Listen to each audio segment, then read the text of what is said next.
नमस्कार मित्रों, आज मैं आपको कुछ अपने व्यक्तिगत अनुभवों से आपका परिचय करवाऊंगा। मेरी पत्नी की जान किस प्रकार नाक में नींबू का रस डालने के कारण बची।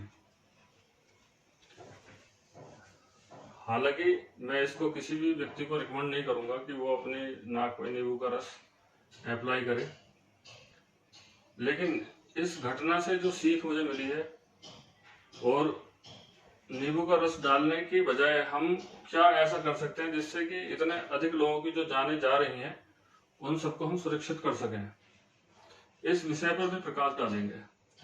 साथ ही हमारे किसी मित्र ने पूछा है कमेंट में लिखकर कि फिटकरी के पानी के विषय में भी आप अपने विचार रखें, तो इस विषय में भी मैं अपने विचार रखूंगा। और मैं समझता हूं इस महत्वपूर्ण विषय से, इन महत्वपूर्ण अनुभवों से बहुत से लोगों की जानें बच सकेंगी।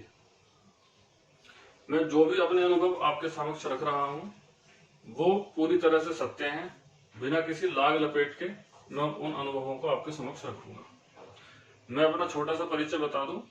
मैं पेशे से योग, प्राकृतिक चिकित्सक और एक्यूप्रेशर विशेषज्ञ हूं और पिछले लगभग 9 सालों से जिला चिकित्सालय मुरादाबाद में अपनी सेवाएं दे रहा हूं। उससे पहले भी मैं अपनी सेवाएं देता रहा हूं, लेकिन जिला चिकित्सालय का अनुभव मेरा 9 वर्ष का है। कुल मिलाकर अनुभव लगभग 17-18 सालों का है।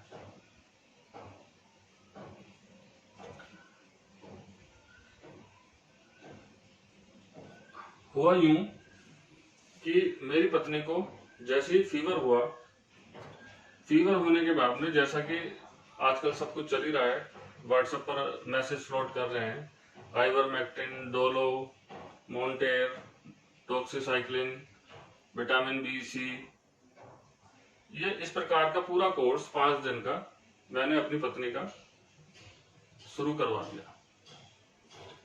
उसके बाद भी अगर तबीयत में थोड़ा पूरी तरह से सही नहीं दिखाई दी तो डॉक्सीसाइक्लिन और 1-2 मेडिसिन और वो लगभग 10 दिन तक चलती रही।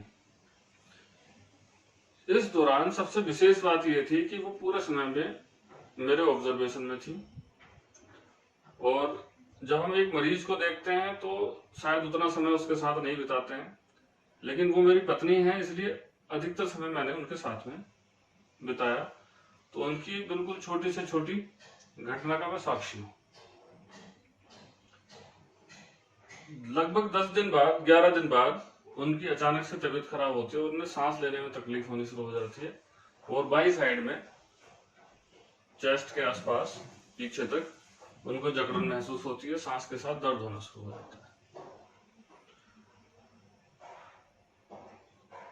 इसी दौरान शाम को यह घटना दोपहर से शुरू होती है और सीवियरिटी काफी बढ़ जाने के कारण मैंने डॉक्टर से कंसल्ट किया। तो उन्होंने कुछ चेस्ट सीटी और सीआरसी, सीवीसी सजेस्ट किए। वो टेस्ट हमने कराए। उसकी रिपोर्ट अगले दिन लगभग 3 बजे के आसपास आई। सीटी स्कोर 0 था, जो कि 0 से 25 के बीच में होता है, बिल्कुल 0 था। सीवीसी भी आपका, उसमें कुछ ल्यूकोसाइट काउंट्स बढ़े हुए थे जो कि इन्फेक्शन के कारण बढ़े हुए आते हैं। उसके अतिरिक्त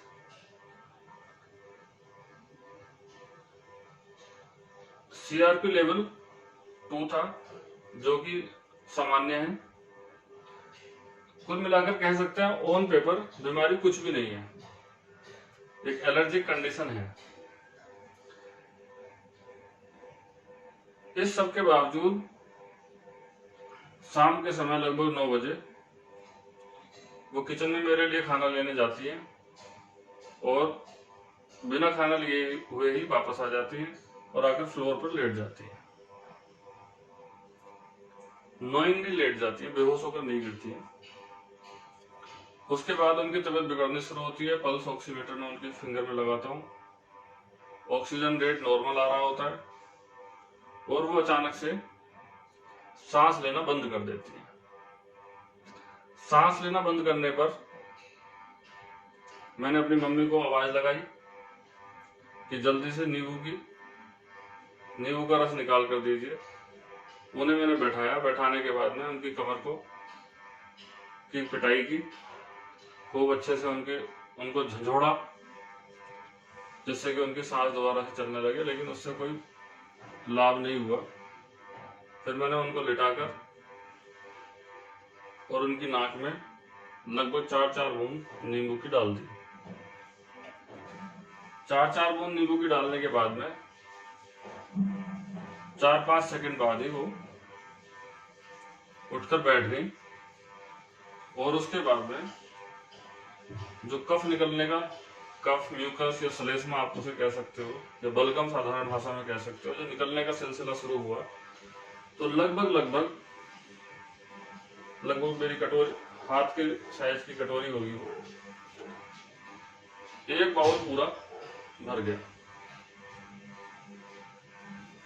जिसमें कि सलाइवा और म्यूकस, बलगम और थूक दोनों मिक्स थे। जबकि इन 10 दिन में एक बार भी उन्हें जरा सा भी जुकाम नहीं दिखाई दिया, एक बार भी जरा सा भी बलगम की शिकायत उन्हें नहीं थी। मैं खुद भी इमेजिन नहीं कर सकता था कि सांस की नली के मुंह पर इतना बलगम इनका जमा हो गया होगा, जिसके कारण इनकी सांस अवरुद्ध हुई। वो बलगम निकलने के बाद में इन्होंने जो छाती में काफी जकड़न महसूस हो रही थी, उसमें काफी राहत महसूस की। ऑक्सीजन लेवल जो 96 चल रहा था, वो 98, 99 तक पहुंच गया। और काफी राहत इन्होंने महसूस की। उसके बाद इनका ब्लड प्रेशर डाउन होना शुरू हो गया। उसके लिए मेरे पास मेड्रोल पहले से चला रखी थी, मेड्रोल 8 mg दी, जिससे कि थोड़ा बीपी वगैरह नॉर्मल आए। और इनको थोड़ी थोड़ी देर में गर्म पानी पिलाता रहा, क्योंकि ब्लड प्रेशर लो होने की शिकायत इनको पहले से है। तो थोड़ी थोड़ी देर में इनको गर्म पानी पिलाया, कमर की, पेट की सिकाई की, एक्यूप्रेशर पॉइंट से दबाता रहा। 1 से 1.5 घंटा इनको नॉर्मल होने में लगा। और उसके बाद से सांस लेने में तकलीफ इनकी धीरे धीरे अब तक कम होती जा रही है। अब 10-15% बची है, जो कि पोस्ट वायरल इन्फेक्शन डॉक्टर ने सजेस्ट किया, और उसकी 2 छोटी मेडिसिन चल रही है। ये अनुभव बताने के पीछे मेरा जो कारण है, वह आपको यह सजेस्ट करना नहीं है कि आप भी अपने नाक में 4-4 बूंद नींबू की डालिए। ये सारे अनुभव बताने के पीछे जो मेरा उद्देश्य है, वो ये है कि लगभग आप जब भी मेडिकल स्टोर पर जाकर खड़े होंगे, तो देखेंगे आपके बराबर वाला व्यक्ति आइवरमेक्टिन, डोलो और ये 4-5 मेडिसिन मांग रहा होगा। जैसे ही किसी को फीवर आ रहा है, फर्स्ट सिम्टम आ रहा है, वो ये मेडिसिन अपनी शुरू कर देते हैं। और मेडिसिन शुरू होने के कारण जो कफ है वो गले में ही सूखता रहता है, क्योंकि शरीर तो हमारा लगातार कफ प्रोड्यूस कर रहा है, म्यूकस लगातार प्रोड्यूस कर रहा है। लेकिन इन एंटीबायोटिक और एंटी वायरल मेडिसिन के कारण वो वहीं का वहीं सूखता रहता है और जमता चला जाता है, और आखिरकार एक ऐसी स्थिति तक पहुंच जाता है कि आपकी श्वसन नली पूरी तरह से अवरुद्ध हो जाती है, खास तौर से श्वसन नली का मुंह। क्योंकि जितने भी केसेस हम डेथ के देखते हैं, उसमें ज्यादातर केसेस ऐसे हैं कि उनका SpO2 लेवल सही आ रहा था, और अचानक से उनका SpO2 लेवल, ऑक्सीजन स्तर 60-50 चला जाता है और पेशेंट की डेथ हो जाती है।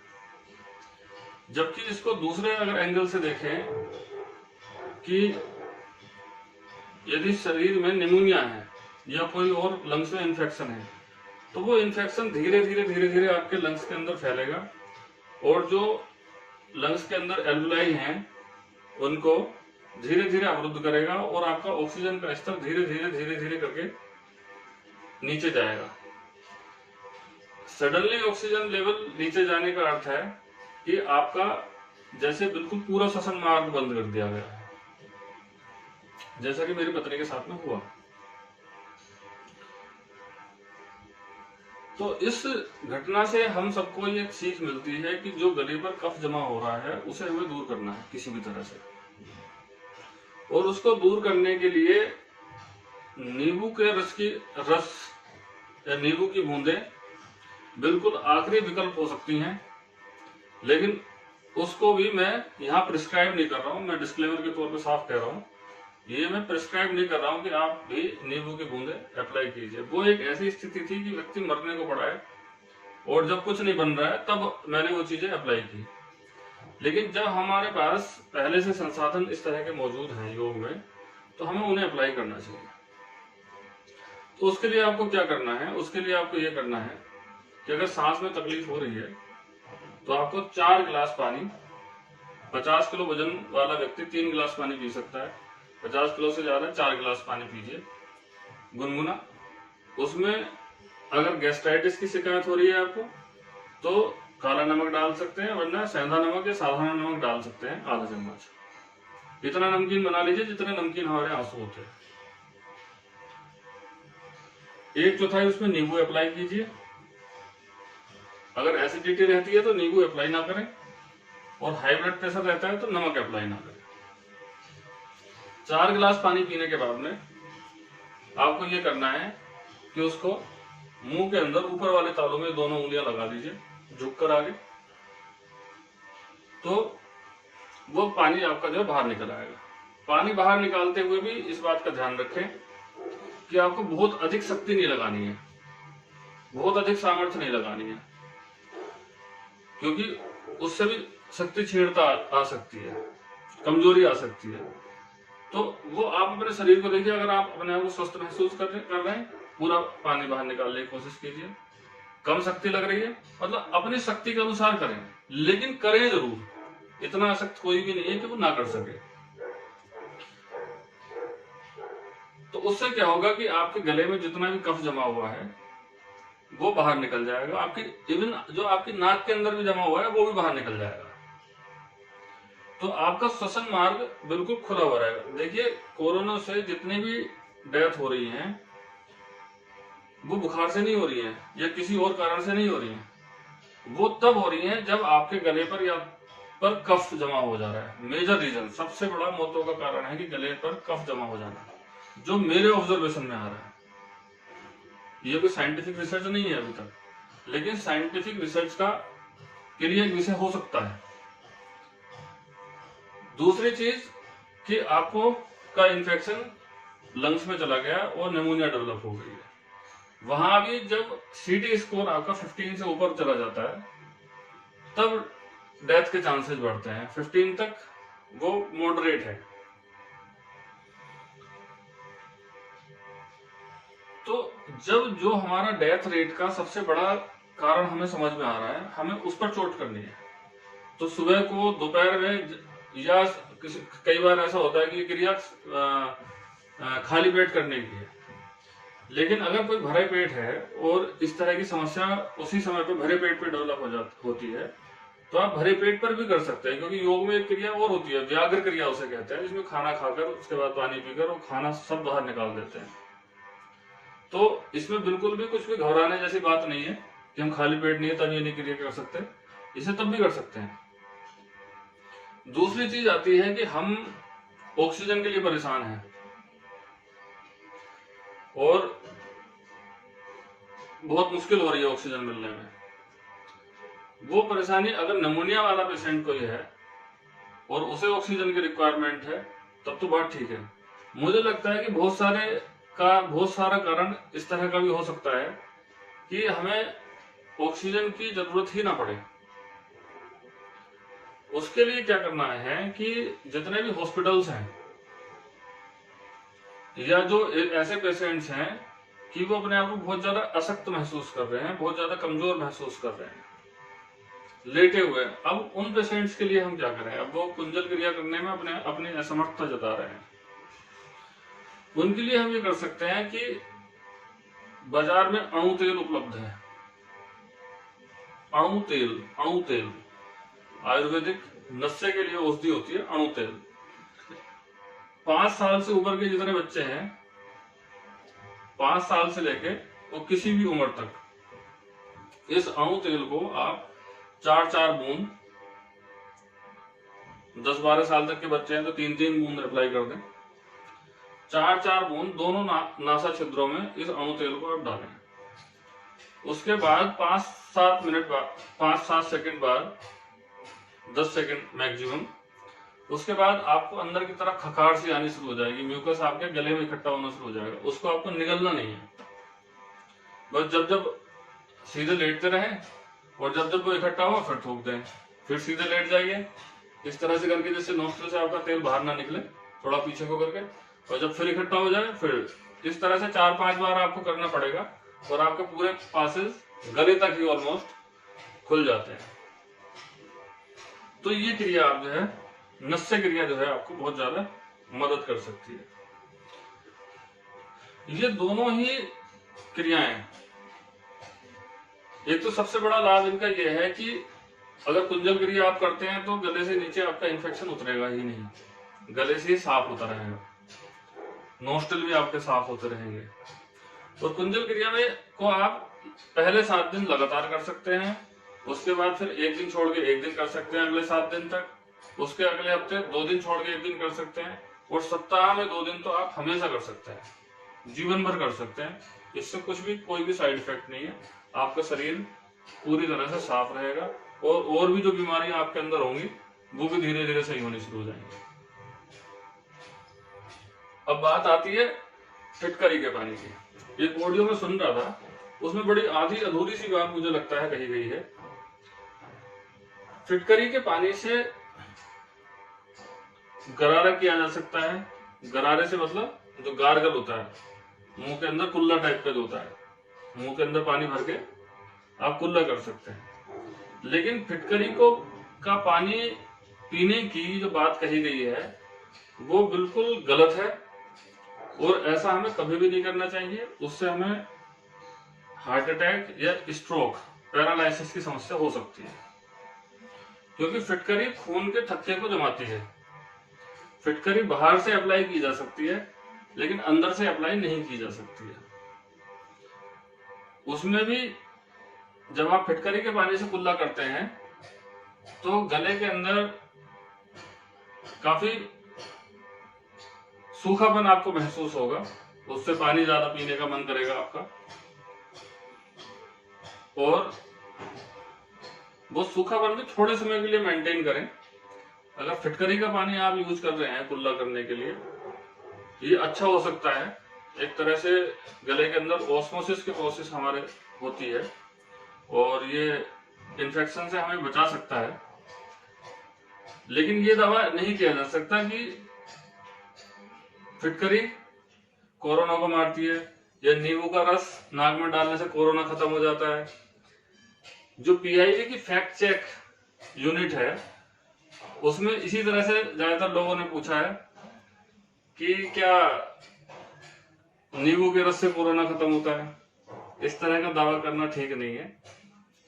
फिटकरी के पानी से कोरोना खत्म होता है, ये भी दावा करना ठीक नहीं है।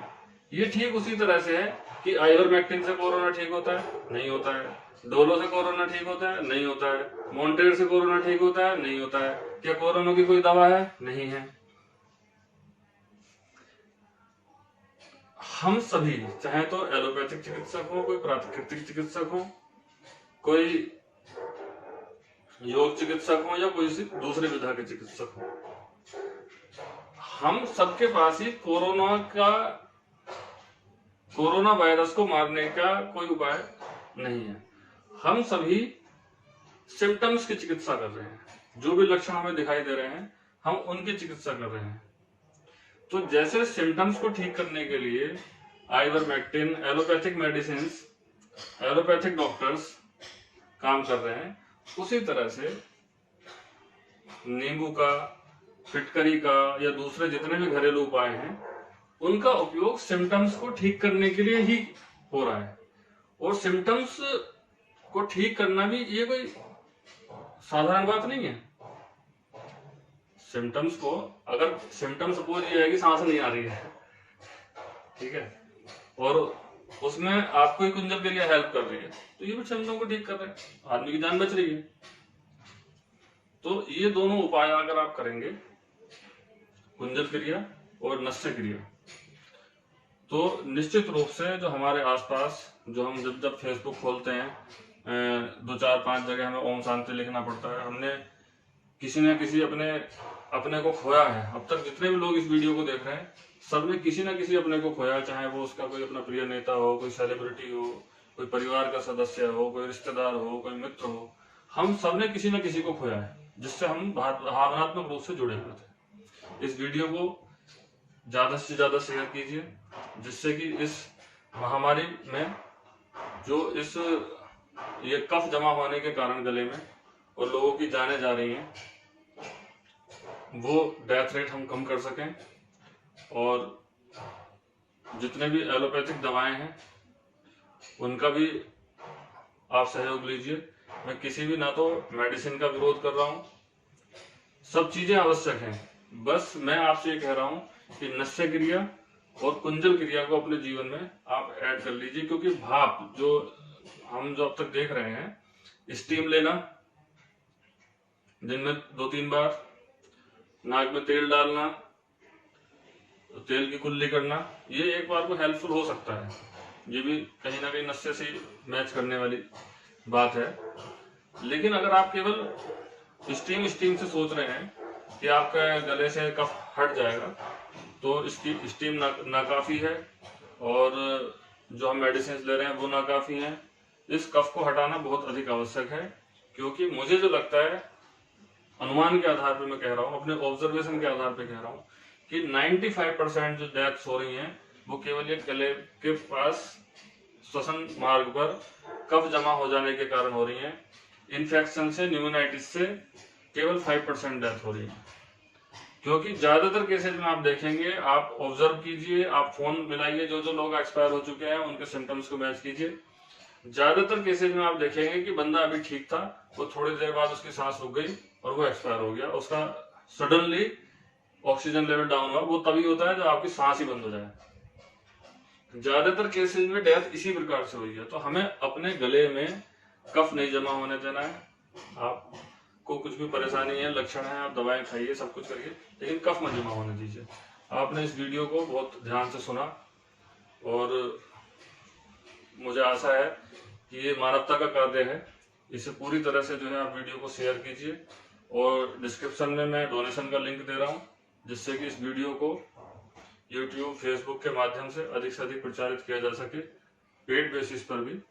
तो कृपया अपना सहयोग भी दीजिए, और ज्यादा से ज्यादा इस वीडियो को फैलाने में हमारी मदद कीजिए। बहुत बहुत धन्यवाद।